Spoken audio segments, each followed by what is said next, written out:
আজকে আমি বানাচ্ছি ছোলের রেসিপি।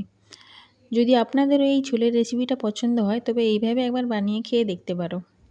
তো প্রথমে আমি এখানে 250 গ্রাম ছোলে সারা রাত ভিজিয়ে রেখেছিলাম। ওর মধ্যে 3টে এলাচ, 2টো তেজপাতা, একটা আলু আর পরিমাণ মতো নুন দিয়ে সেদ্ধ করে নিয়েছি। এবার একটা মিক্সিং জারে নিয়ে নিয়েছি কয়েকটা সেদ্ধ ছোলে, আদা, রসুন, কাঁচা লঙ্কা আর ওই সেদ্ধ আলু আর 2 চামচ টক দই দিয়ে একটা পেস্ট বানিয়ে নেব। এবার কড়াইতে সর্ষের তেল দিয়ে দেবো জিরে ফোড়ন, পেঁয়াজ কুচি। পেঁয়াজটা একটু লাল লাল করে ভেজে নেব। এরপর দিয়ে দেবো পেস্ট করা মশলাটা। এরপর একটু নাড়াচাড়া করে দিয়ে দিয়েছি গুঁড়ো মশলা, লঙ্কা গুঁড়ো, হলুদ গুঁড়ো, জিরে ধনে গুঁড়ো, একটু চানা মশলা দিয়ে ভালোভাবে কষে নেব।